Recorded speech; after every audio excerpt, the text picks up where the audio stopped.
My name is Jenny Lee. I'm very excited to be here from Portland with all of you today, and the true honor of hearing from leaders based in Minneapolis and the incredible work that they've been doing this year and for many years prior. So I'll be brief with our introductions from our panelists because we are so excited to hear from them today. But very pleased to have the opportunity to introduce Jeanne Massey from FairVote, Minnesota, where she's the executive director and has helped make national leadership in terms of adopting ranked choice voting across the country. To Edwin Torres DeSantiago, who is a nationally recognized strategist working at the intersections of politics, policy, and community power from the Immigrant Defense Network. Finally, David Nicholson, a philanthropic advisor and consultant with over 3 decades of experience across these sectors, deeply rooted in social justice movements. So with that, David, we'd like to begin with you to hear and ground us in Minneapolis, in Minnesota, and what you experienced here in the landscape prior even to 2026 and all that we've seen happen. So thank you. Okay, I'm going to stand up a little bit. So I'm going to do this in a minute. What I want to orientate you to is the river that goes along there. That's the Mississippi River. And for this land, for these people, even Minnesota is from the Dakota word mini means water. But what's important about this river, the vein that it is that runs across the country, is that it is the source of life, the source of connection. Because for a long time, this was a borderland between the woodland people that were on the east and the prairie people on the west. But this was not a border that was a barrier. It was a bridge. And that's what I want us to think about when we think about both being in Minnesota, this land, and even this panel. This is really about bridging. And this land in Minnesota, we can talk about Dred Scott and the legacy here. We can talk about lots of different things, but this land has held the sorrow and the hope for this work that we call democracy since its beginning. So that's all I got to say. Thank you, David. Edwin, we'd like to hear from you about what has been happening in Minneapolis and Minnesota, both over the past few months and beyond, really grounding us in that. And we've all followed the national news for a connection to Portland. Honestly, we thought it might be us in our city with the National Guard coming in. So all of us have experienced this in different facets and would love to now hear from you about what you've seen in your communities. Thank you, and good morning, buenos dias. Good morning, everyone. We can get a little louder. Good morning, everyone. Good morning. That's right. Thank you for all of you traveling and visiting our state of Minnesota, and for those who are from Minnesota, to share space with all of you this morning. I'm not going to sugarcoat it. Things have been really rough. Minnesota has been in the middle of this country's heartbreak for years now. Time and time again, we keep coming back to this state. From George Floyd to now. There's a reason. And if we are not at the center of what we can dream that is possible to protect our democracy, then those names that were just mentioned by the professor, we won't honor them. Too many people have died in Minnesota. Too many. Everyone knows Operation Metro Search. What people don't know are the folks that held a lot of the things for many, many days. And we're not here to share it. We knew it, we knew how to do it, and awesome, everyone replicate what we did in Minnesota. No, we learned from Oregon. We got trained in Oregon. So and in California, in Chicago, what had been happening is that immigration raids have been going on for a long time. Our people have been dealing with this for a long, long time. My mom and dad have been hiding, and this is not the first time they've been hiding. Something was different, though. The over-militarization, the lack of accountability, the cruelness by which they disregarded our own dignity and humanity. And it wasn't just in the Twin Cities. Small towns where our people as immigrants are the lifeline of a lot of small towns in the upper Midwest. From Worthington to Litchfield to Northfield to everywhere in between, our communities were picked for no other reason than the color of their skin. What we saw was the escalation that started in Thanksgiving-ish time. We had some really bad raids in Rochester in February of 2025. We then saw escalations in June in Cuatro Milpas. Maybe you passed by it on Lake Street. Then we saw a rampant increase following some of our colleagues in states in Oregon, in California, and Chicago. We didn't have to assume or think what was going to happen. We just believed them. They wrote everything down for us. It's fool of us to not believe that they were going to execute every bullet point on Project 2025. You were shocked at ICE's airports? It's in the bullet points of Project 2025. We believed them while others said, oh, it can't be that bad. We organized and we prepared. We trained thousands of people. We built a coalition of over 100 orgs in every single corner of the state of Minnesota, and we trained people on their constitutional right to observe. At the same time, we protected families, and we lost people. We had 3,000 agents at the height of Operation Metro Surge. Nearly 14,000 people have been taken, and that's if we believe their numbers. So that's what we've been seeing in Minnesota. And the reason why I was late today and Jeanne was messaging me, we had families showing up who are just released from detention centers as we speak with no way of getting home. Who do you think gets people home when they're released in El Paso? I'm excited to connect with all of you to talk about lessons learned, but you have a lot of people in this room too. I want to say one thing. This was not a one-person-led thing. This is not a one organization-led effort. This was a collective effort by the entire state of Minnesota. And I am so damn proud. Can I swear here? I am so damn proud of our state who chose love.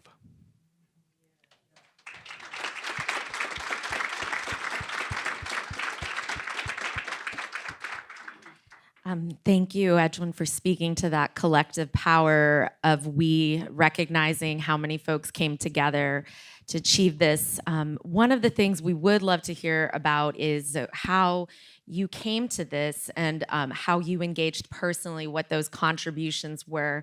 And I think that's really important to hear from all of our panelists because it's an opportunity we've had to recognize all of us have a role to play. So thank you for the opportunity to learn some more about that. This is deeply personal. I kind of hinted at it in my earlier remarks. Who here is an immigrant, if you want to raise your hand? Proud, right? My mom and dad left our country of El Salvador when I was only 2. I was born right in the 1990s. The war was about to end, the civil war of unrest. And what they thought was going to be a 3 months, 6 months, let's go make some money, let's petition our children, let's get them back, let's get them asylum, lasted for 10 years. We have to fix some of these old, antiquated immigration laws that separate families. But I grew up in the streets of Los Angeles with no status.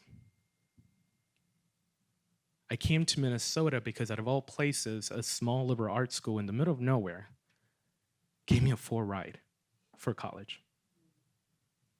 And years later, I became the first undocumented immigrant to pursue a PhD at the Humphrey School. And yes, thank you.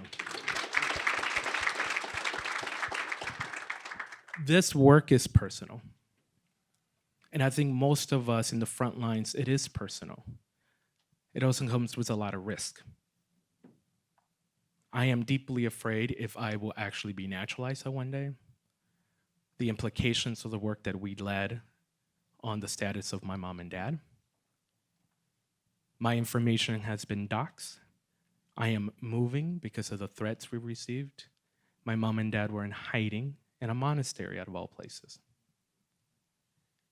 For me, the work is so personal. And I just want to share one other story because the civil rights movement was brought up earlier. We had the honor to walk with Yusuf Jackson, the son of the great Reverend Jesse Jackson, in Selma on March 8th. We brought 100 people to be baptized in the Alabama River as we walked through the Edmund Pettus Bridge. And let's be clear. Our fight of immigrant rights is a fight of belonging. It's a fight that we are and deserve to have a place in this country as well.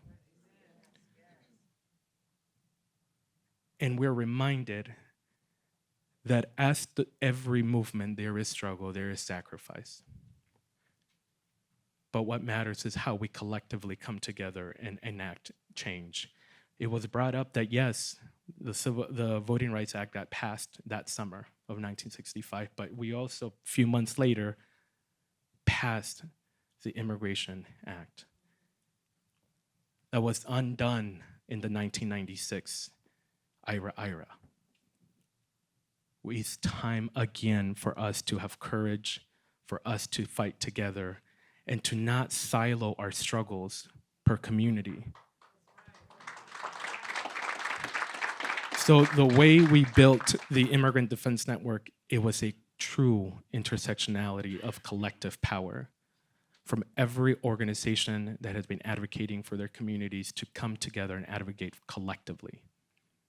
Because the days of doing siloed work, the days of just saying, I'm gonna protect and defend and do my people, it is our shared struggle that we need to come together and find a way to work towards a common future of prosperity, love, belonging, dignity, and yes, accountability. So with that, I'll let others speak to this, but for me, it is, when you've been followed by ICE almost every day, it changes you a little bit. And there's a lot of coping and a lot of therapy following. And for anyone here funding or working with coalitions, take care of your leaders as well. Take care of each other and be bold and be brave, because this administration is using every single tool that they have to dismantle our democracy, to rip our families apart, and to literally kill us, and sometimes in hiding, because we don't know how 40 plus people have died in detention centers.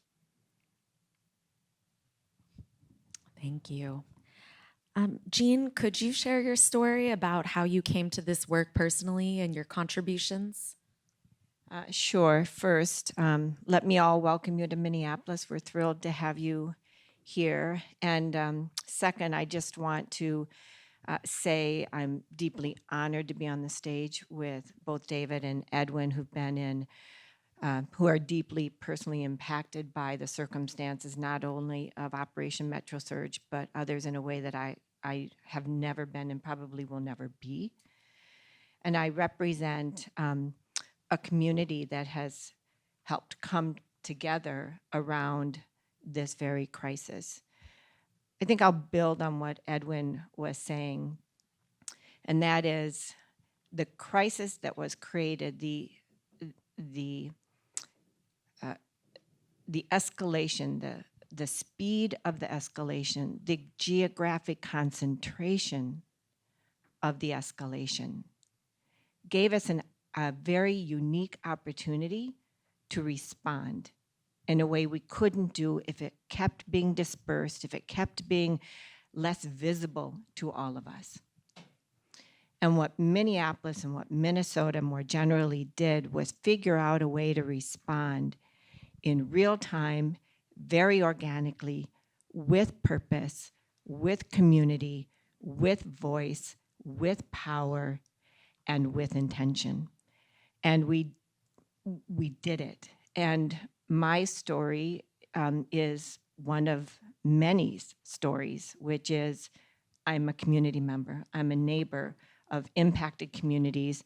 I'm a neighbor in a community that has been at the heart and center of much of the violence. Alex Preddy lived 400 feet from me. He was part of our community. Good was murdered a mile away from me. The intensity of what we were experiencing in our communities led us to wake up every morning and be ready to respond. So through the signal groups, which happened extremely organically, and I want you to understand just how small they were. These were not citywide groups. These were like groups of people within 3 blocks so that we could be ready to respond to an emergency any single morning. And for 2 months, we all woke up waiting for when we needed to respond, when we needed to go out and observe. I was trained by Edwin as a constitutional observer. I helped train other people as constitutional observers. We were ready to go out and be witness and bear witness and share that story with the rest of the world. We couldn't interfere with federal actions of brutality and terrorism, but we could put a spotlight on what was happening, and that's what you all saw in the rest of the world. And I'll just never forget when in talking with people about what was happening at the moment, it was real disbelief of just what was happening. It's one thing to read about it every single day in the newspaper and the horror of it all. It's another to wake up every morning with eyes around all sides of your head, waiting to see what could happen next. Knowing that people were being snatched from their homes and their schools and their workplaces at all times of the day.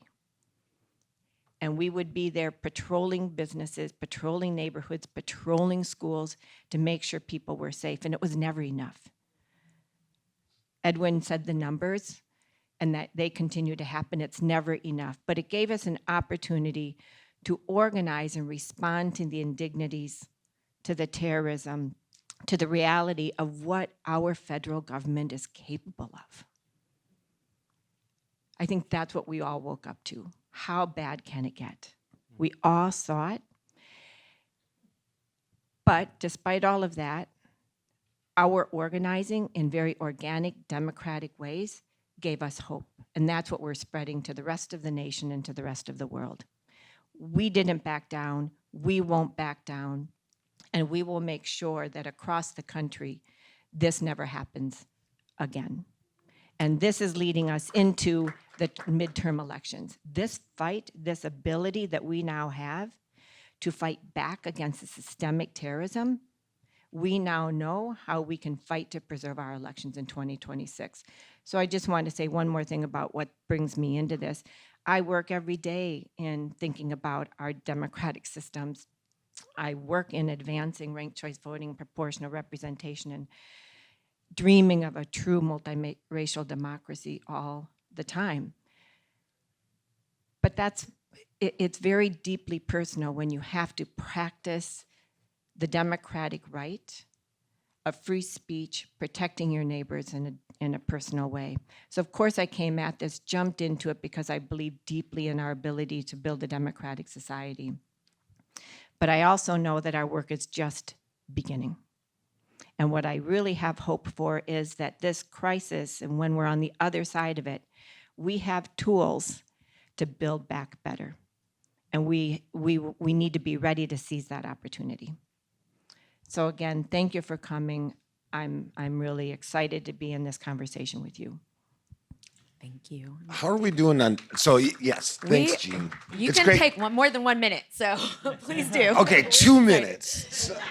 So first of all, I want to make a connection to George Floyd. So most of my work over the last 20 years, leading a community foundation, was really in response to state-sponsored violence after Ferguson. So this is not new. And actually, on some level, what was really bizarre for me was that I had left all of my positions and was just an average citizen. So I had no official role and did what everybody else did as a person here, which was I did what I could, when I could, because I could. And one, I just have deep respect for the people that were in the firing lines because I'd been there for so long. And actually, I needed to take a break for a variety of reasons and to see people step into it. But there's some important piece I want to talk about, because what happened here for me watching this all was we were invaded by an illegitimate military force. And it was important because of our experience with George Floyd and COVID, we had seen what an illegitimate police force was. So we had the muscle. We've also, because of COVID, were able to develop on a small scale mutual aid networks, particularly around the epicenters of George Floyd. But because of COVID, it was both mutual support and mutual protection. So those things were already in place. So when it came time, because of great organizing, like you said, connected to other places, there was 3 things that I noticed that were really powerful about the response here. One, what I call the 3 Ds, right? This was a determined, disciplined, and decentralized. You talk about the signal chats. I used to joke and call them the word of God, because they would come zooming in, and I would say like, wow, okay, I gotta go pick up groceries here and bring them over there. But I would call it the voice of God. I had no idea who was on the end, nor did I care. So that's one. The other one I think that's really important to recognize for me, because I did a lot of thinking about what was different between the previous experiences over the last decade and this response here. And again, Jeanne is a good example, because Jeanne and I go way back, what, 20, 25 years probably? I remember when Jeanne first proposed the idea of ranked choice voting, and I was like, okay, Jeanne, this is a long road. But her persistence and commitment to that really helped both win me, and really it's been a leader here. And that's the other thing that was really powerful, is that white allies, they just weren't allies, they were actually supporters. They were people that were standing in front. And that, for people of color in a community like this, it is tremendous to know that not that somebody has your back, because we've had that, but when they have your front and say, no, that's wrong, that's a whole different thing.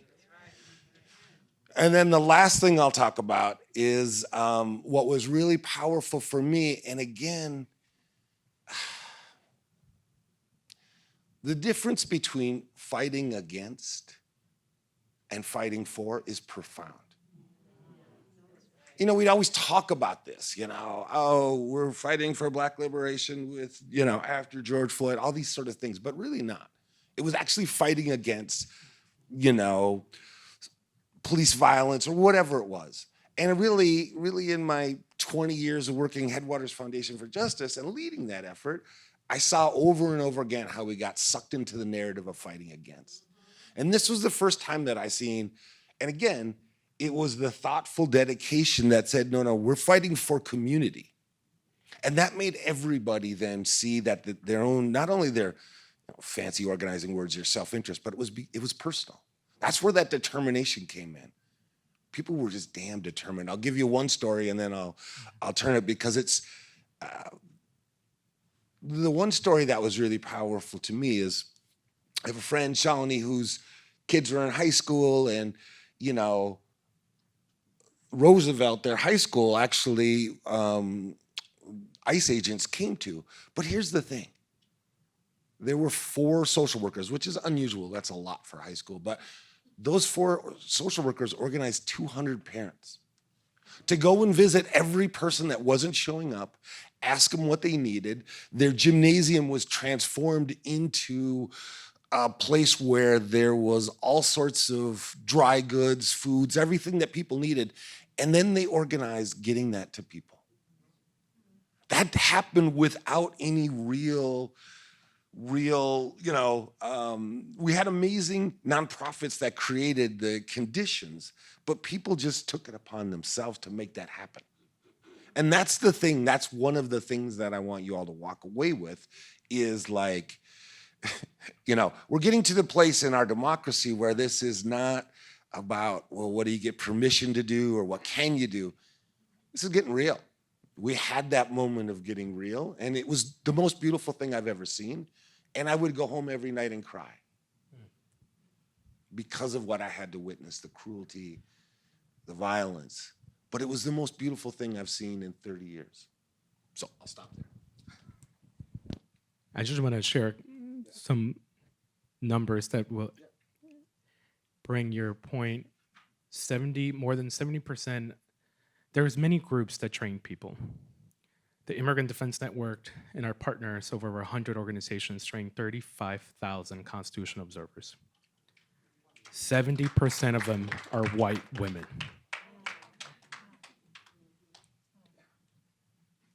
Okay? 70% were white women.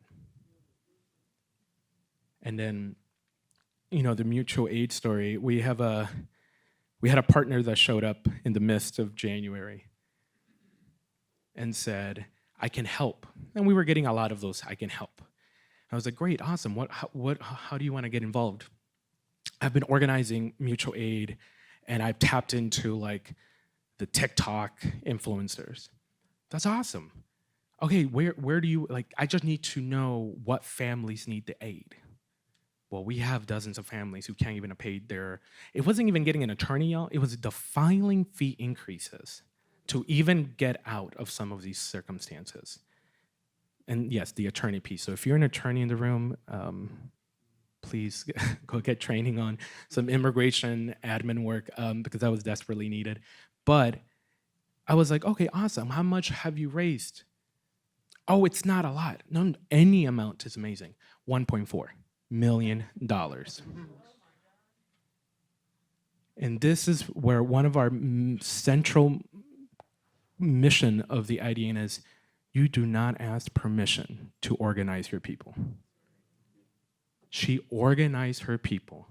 They came together, unbeknownst to anybody, went and said, I'm going to do this. That money helped about 1,500 people. Yeah. It's so beautiful. Anyway, we got to keep our panel going. No, this is what the panel is. So, but one of the things hearing from that, I am curious because so many folks in this room do have access to some sort of resources, whether that's relationships or funding. We're always working toward it. But in a time of this kind of crisis, thinking about what can we be resourceful doing. And I'm wondering, how did institutions respond here? So those sort of traditional sites of power, so whether that's larger nonprofits or foundations, government or other sorts of leadership, even business, did you see shifts that institutions took on at the same time as these incredible networks of mutual aid, decentralized, determined, and disciplined? What did we see people in power do in these institutions? Edwin, start us out, brother. Really good question. When it comes to, I'll speak on the foundation piece. Foundations came through in Minnesota. They did, and across the country.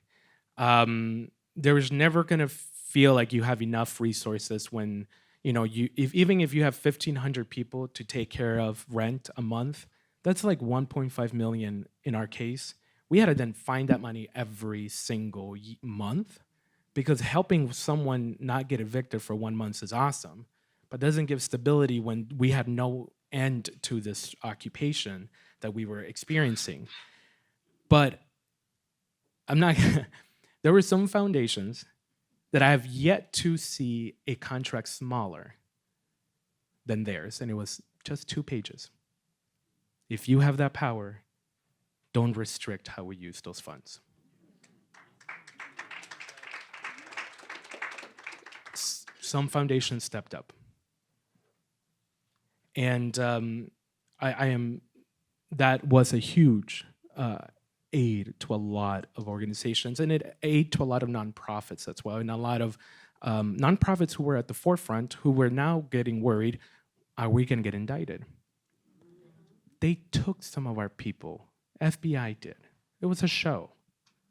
But we knew we had to get ready, we had to get legal, we had to get emergency plans. All of us had emergency plans in case Edwin, Caro, or anybody got picked up one day for whatever bogus charges, and then we were back to the last D on your 3 Ds, decentralized. We knew if one of us went down, this had to continue forward, and it did.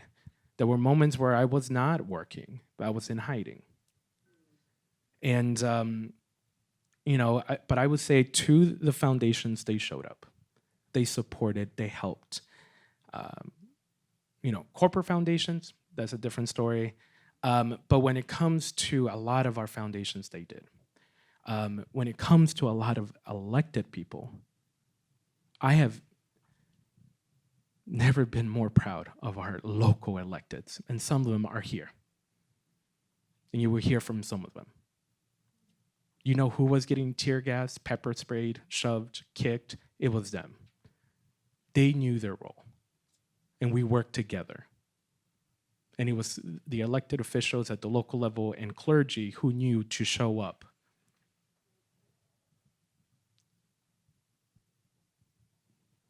There was more that could be done by others, but I'll leave it at that. How about you, Jeanne? What do you see? I'll add on to the role of government and the elected leadership in our communities. It truly came through. They were often the first to the front lines whenever there was an ICE operation, whenever they were at Whipple all the time. I was at Whipple a few times. I always saw our elected leadership standing in community with everybody else, making sure that they were giving visibility to what was happening in the moment. And sadly, there's a partisan divide on what that looked like. Democrats certainly stood up and came into community in a very different way from Republicans, and that's carrying into the legislative moment now, with very little being done to help repair and move forward from what happened in the wintertime, because we're in divided government. And that really speaks to the importance of our work to continue to push for reforms that elect people who truly represent the will of the community. And I want to give a shout out. I believe Richard Karlbaum is here. He's the chair, or he's the president director of the DFL party here in Minnesota, and it stepped up as a party. Mm-hmm.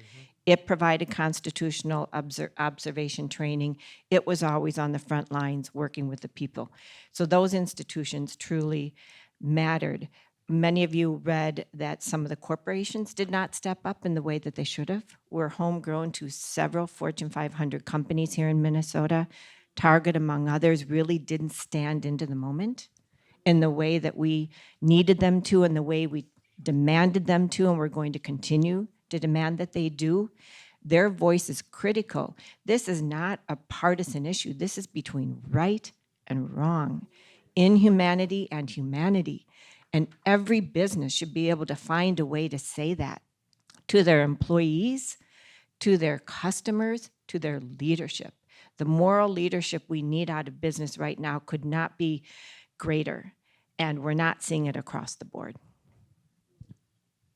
For me, it's really hard. There we go.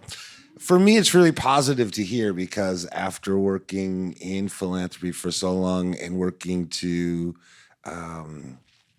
invite, incite, inspire elected officials, it's great to hear. I didn't really see that. What I want to talk to you about, and again, here's the thing that was really curious to me, is the people that did stand up in amazing ways were local small businesses. I'll tell you one story because it was really powerful to me. Jamie, who I've known for a long time, he owns a bookstore called Moon Palace. And I went over to visit Jamie, going like, I knew Jamie was very active in the community. His store was right on the uprising of George Floyd uprising. So again, I just knew this is going to be what's Jamie up to. I go over to his place and I'm like, we're talking about books and stuff. And he brings me to the back room. And the back room is about half the size of this. And it's ceiling to floor dry goods. I'm like, dude, what are you doing?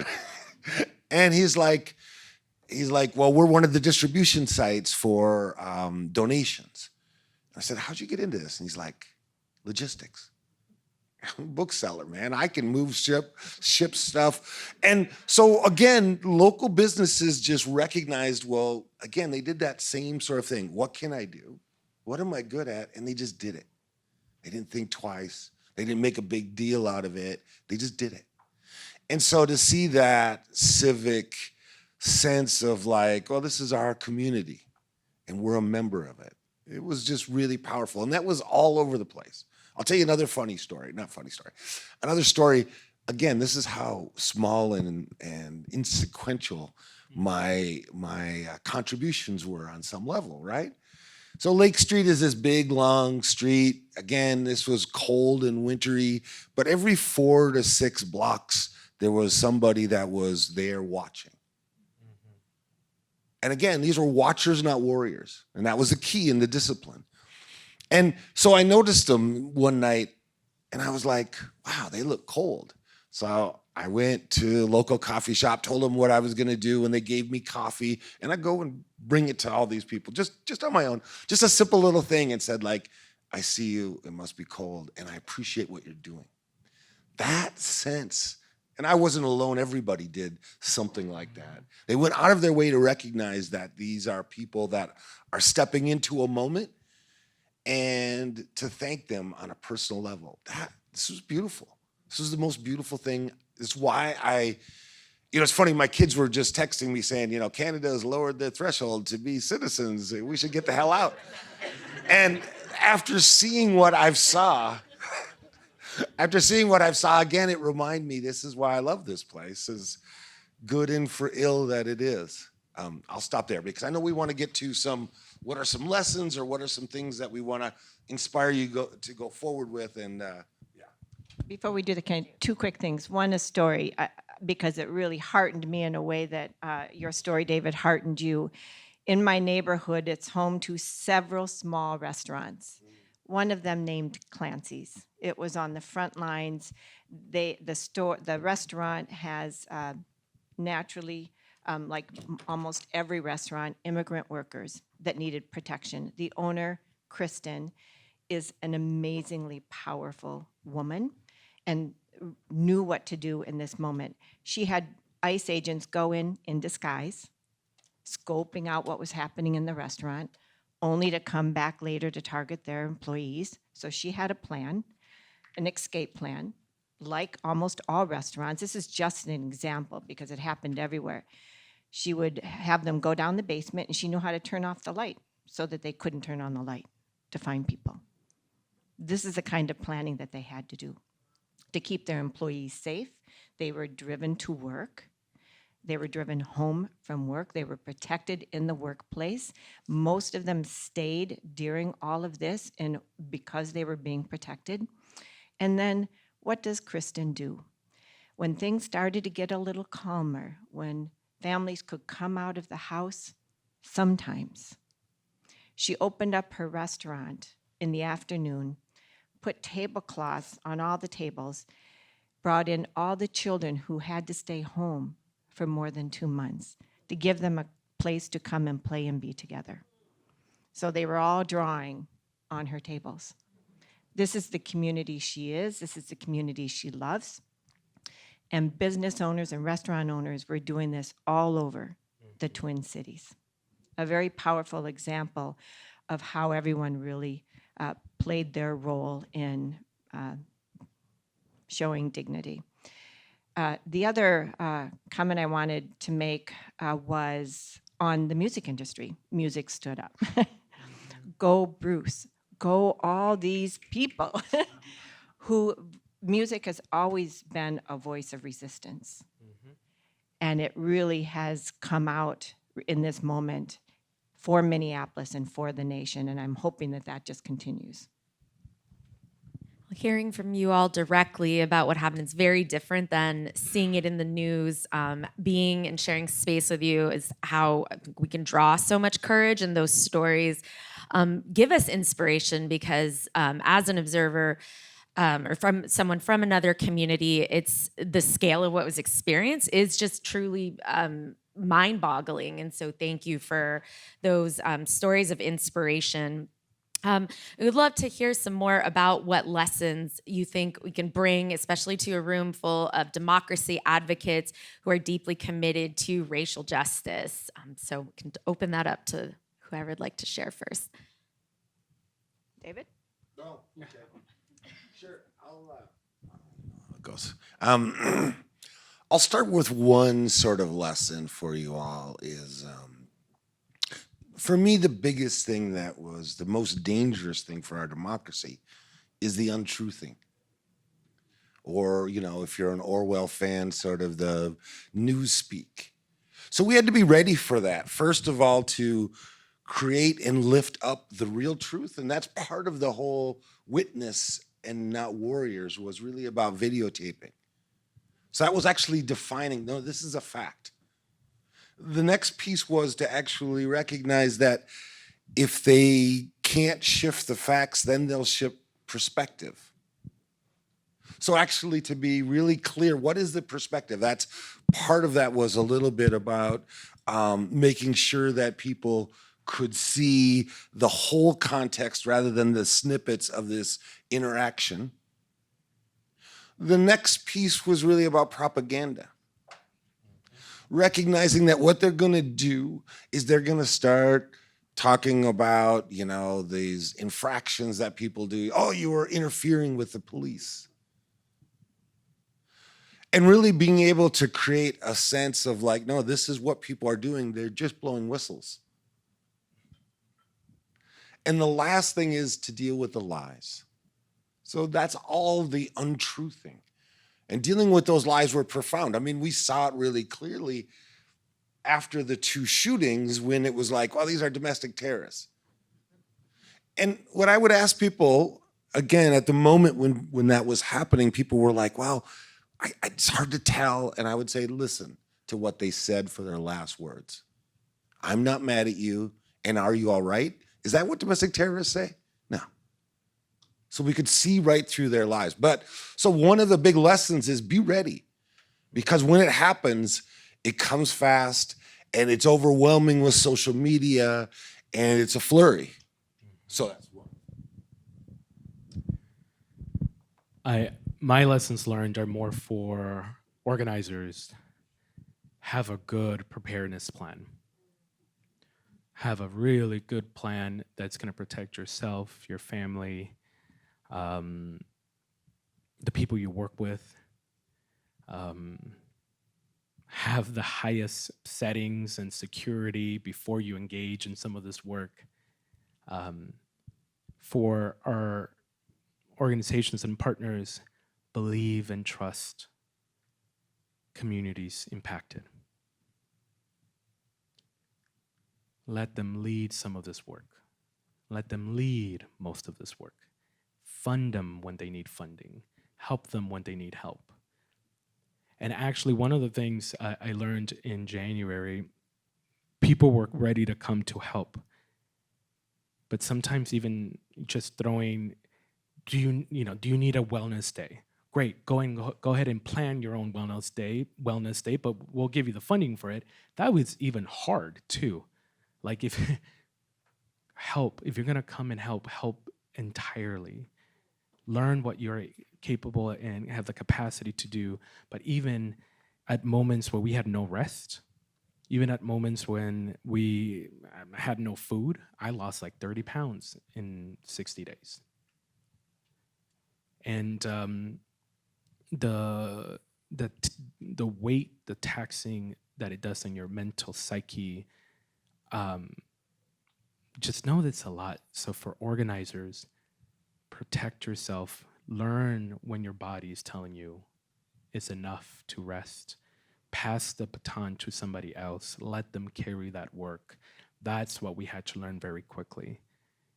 It wasn't the Edwin, Jeanne, and who, the show. It was everyone. I mean, it was Rodolfo. It was Najan Kim over there that I see. I don't. What happened to Richard? It's so many partners here who took the work on what they are experts in, and then were comfortable doing work for the community. But my biggest lesson is we showed what can happen when we believe each other, we uplift each other, we love each other. And that's hard. To love each other enough for you to come and defend, that is hard. I don't know how you train that. But it was one of the most beautiful acts of courage that I've seen. And that's why I'm so proud that the people of Minnesota are getting recognized. Because we could have had the most beautiful website, we could have the most beautiful narrative, we could have had the most beautiful things, we could have had the most beautiful videos, we could have had the more. It didn't matter if people were not willing to come together and defend each other and say, I may not know you, but I don't stand for this. I may not know you, but you don't deserve to be dragged on the floor. Had your bones broken, your skulls cracked, or be put in detention centers where we don't even know the conditions that you're going to be living under. That children are sending us letters wanting to be free and that they just want to go back to school. So my lesson learned is protect yourself, push the organizations and the foundations that can support you, and ensure that you build an ecosystem where people can be leaders. There is hundreds of us. The state is huge. And we worked to build infrastructure so people can organize their community, and then they took it and ran with it, and they were organizing themselves. And I think there's so much work that is happening right now. I don't know if you're going to hear from other partners about the Minnesota Truth Commission, but the work, just like Jeanne said, begins now to understand truly what happened, the roles that everyone played, lessons learned. So just know that us at the Immigrant Defense Network, we are doing that work so we can put together lessons learned with details. Because it's right when they were done here in Minnesota, they were moving to Maine. They were going to Louisiana. What do you do when you have thousands of agents? And we know and we're prepared that they're coming back. And they may come back around October. But we will be ready. Alex Preddy taught us something very powerful. His last words were, "Are you okay?" We all have the power in us to ask someone standing next to us, a stranger or a friend, "Are you okay?" It is so important. One day I was on patrol and I went into another restaurant and just made sure that they were aware that ICE was in the area. And I asked, "Are you okay?" The response was the server at the counter breaking down in tears. She hasn't been asked, "Are you okay?" And she had a story to tell. And she couldn't believe that someone was asking her that question. And all I could do, and the only thing she wanted me to do, was listen and hug her. We all have that power in us. And we're living in a moment of autocracy that requires us to be with our neighbors. and to support each other in that very real way. So that's one important lesson I've taken away at a very personal level. The other lesson I reflect on is we like to say that our democratic norms can erode so quickly. Well, no, as David and Edwin highlighted throughout all of their remarks, is that this has been happening for a very long time. Project 2025 gave it written exposure. We knew what was coming. The escalation is what we weren't prepared for, but we became prepared for and were able to fight. But it's going to continue, and that's why this work matters. My third lesson is, it is a reminder always to me about how critical our collective work is. Fighting for structural reform, fighting for systems that reflect us, represent us in a pluralistic, multiracial way is the only way we survive as a democratic nation in the long run. And when we are able to build back, we will build back better because of the work that you and I and all of us are doing to make sure that we have better systems on the other side of all of this. And that's a journey, not an end game. So play whatever role you can in the journey. Don't worry about what you have to create right now. It won't be fast work. As David said, I met you probably 25 years ago. It's not fast work, but it's the most important work we can do, and I'm just thankful that you're all in it together. More for you. Thank you, Jeanne. And so this is really something that I've noticed over the last 30 years that was different this time. You know, these are human endeavors. Whenever people come together, there's human endeavors. And the forces that want to pull us apart are profound. And what I noticed this time, and I really want to compliment your group, one of the things that was really beautiful about not being on the outside looking in versus on the inside looking out, I could get a whole different perspective finally. But one of the things that was so beautiful is the three things that pull apart any collective effort. I'll tell you what they are. And again, it's very human. It's ego, it's identity, and it's ideology. These become little fissures and then they grow wider. But the thing that I noticed, and again, I would listen for these things because it's not my first rodeo.